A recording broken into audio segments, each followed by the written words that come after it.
We have to stop. We have to stop thinking that things will go back to the way they used to be. We have to stop waiting to make moves because we're hoping that things will normalize or come back down in price or be more accessible here in the future. I'm here to tell you that that won't happen. So in this video, we're going to talk about why preppers need to stop doing this right now, and I'll give you some ideas and indicators as to why things will never go back to that way again.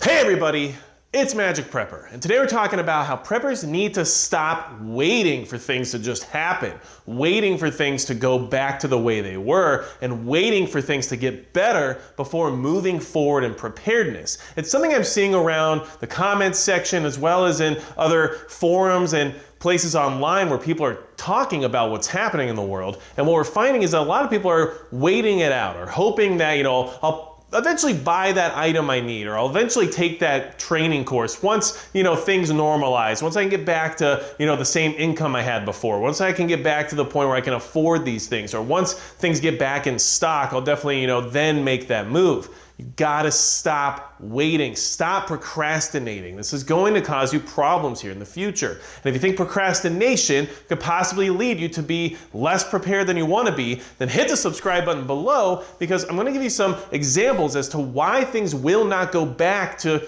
2019. It just will not happen, okay? And I don't want you to wait and hope for the best and not have what you need when things really start to fall apart. And I think we can all feel the acceleration of the declination of what's happening in the world right now, okay? So, first and foremost, modern breadlines are something that's going to be a thing. It's something that's already occurring. It's something you're not even very aware of because it's in your subconscious. It's not something we think about because it's not physical in the same way as an actual breadline from the Great Depression would have been. But I'm telling you right now, do not be at the back of the line. And what I mean by that is that modern breadlines are now digital. Online sales are your new modern bread lines, and the indicators are there right now. The red flags are in place to tell us that the online world, in the sense of retail, is getting far behind, and it cannot keep up with the demand that's being pushed onto it right now, okay? In 2020, sales of retail goods through online portals was up 32.4%.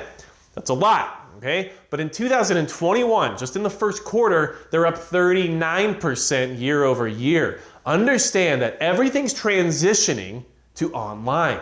And the online sales realm, in the sense of retail, or even when it comes to things like groceries or pet supplies, whatever it might be, is starting to fall very far behind. It was never meant to actually accept this kind of demand. And now things are starting to go into the direction of inflation, okay? So, the Adobe Digital Economy Index says that prices across the board for online goods rose 3.1% year over year, okay? And in 2015 to 2019, they actually dropped each year. The prices went down and down and down every year because the supply chain was working, the demand wasn't as high, but the supply was higher, so things were being produced and they weren't being quickly bought up, and then suddenly, the prices continually go down. That's no longer where we are, and all the indicators say that there's no reason to expect these prices to just stop going up. In fact, we should expect them to continually rise based on current conditions, okay?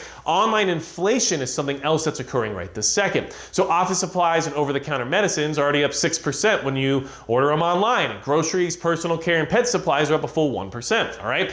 Electronics are down 2%.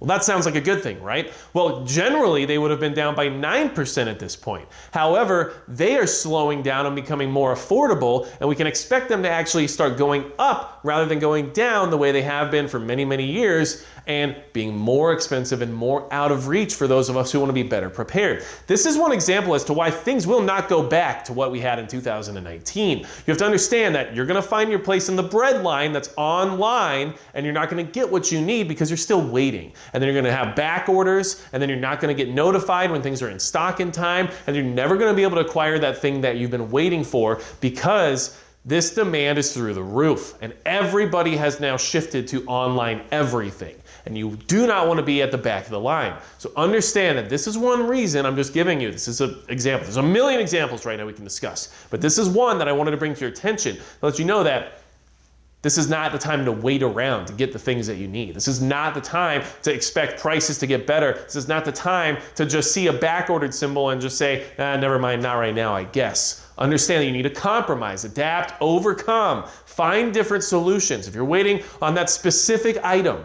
but there's other items in the same realm, but you're just really set on that particular model of whatever it may be, find other compromises. Find ways that you can maybe figure out a solution in the meantime. Maybe get something that's comparable but less expensive that you can flip into affording the new item that you're looking for down the road when it becomes available. These are things you have to consider right now.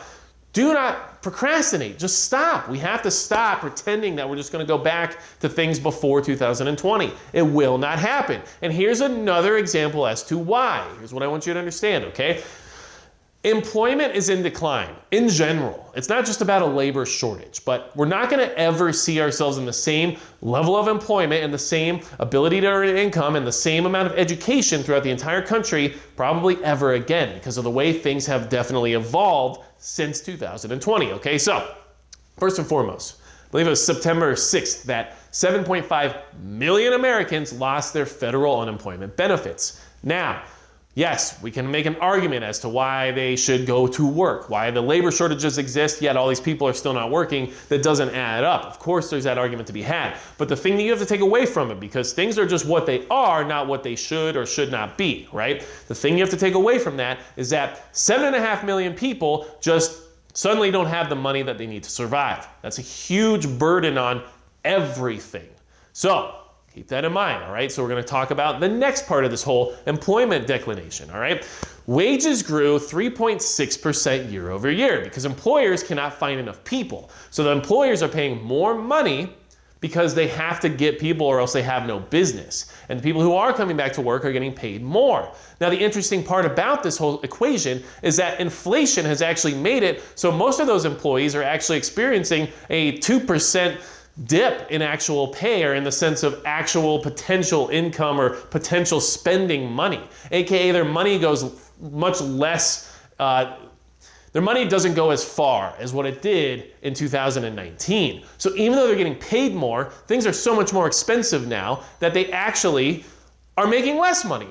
So do you think that there will ever be a situation again where businesses will be able to pay people 2019 wages in 2020 and up? No, there will not be, because now not only are people expecting higher wages, but they can't even afford things as much as they could before when they had lower wages. So they'll never go back to paying people what they used to pay them. And that's going to cause more problems.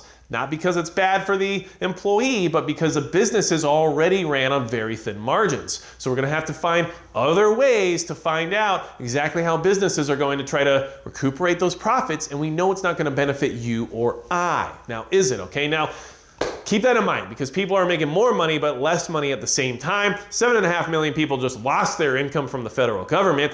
And college enrollment dropped by 560,000 people thanks to 2020. Now, regardless of the indoctrination efforts of the education system within this country, education is still a good thing in most cases in the sense of having a society that is employed and has high-paying jobs and all those things that they like to talk about when it comes to higher education.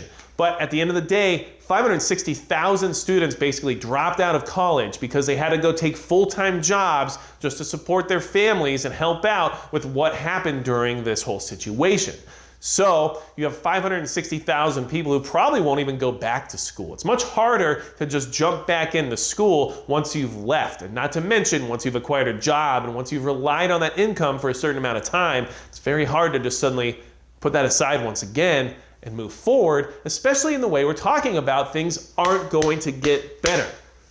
So stop waiting for them to get better. Stop, okay? So here's the last thing I want you to understand, okay? And this is just really brings it full circle for this whole employment declination situation, all right? We're doing a lot of rhymes today.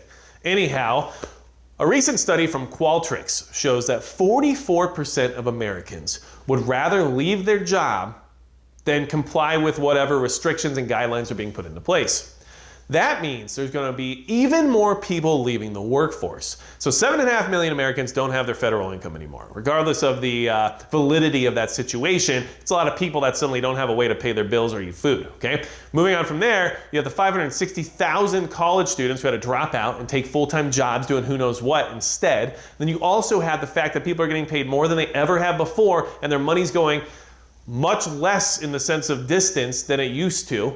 And now we're talking about how almost half the workforce is going to leave their jobs if they're required to do anything they decide they don't want to do.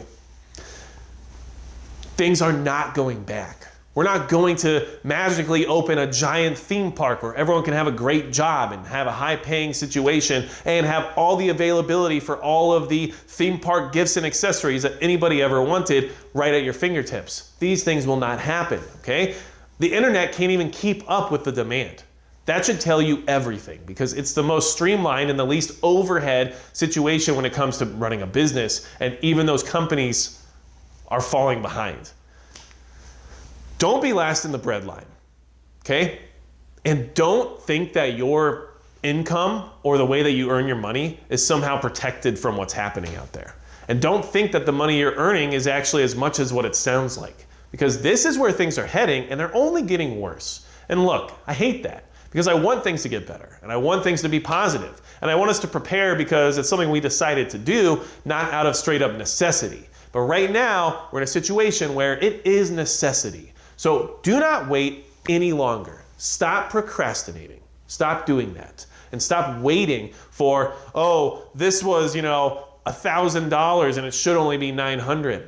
That $100 is the difference of you having what you need instead of waiting around for it and then hoping that you get it before you need it, because who knows when that time will come, okay? And that goes with a lot of things in the sense of preparedness. There's tons of stuff out there. You could say the same thing about food. Well, I'm waiting to stock up, but right now it's really expensive. Do you think it will ever just be cheap again? Really? Stop it. And that's going to be it for Magic Prep.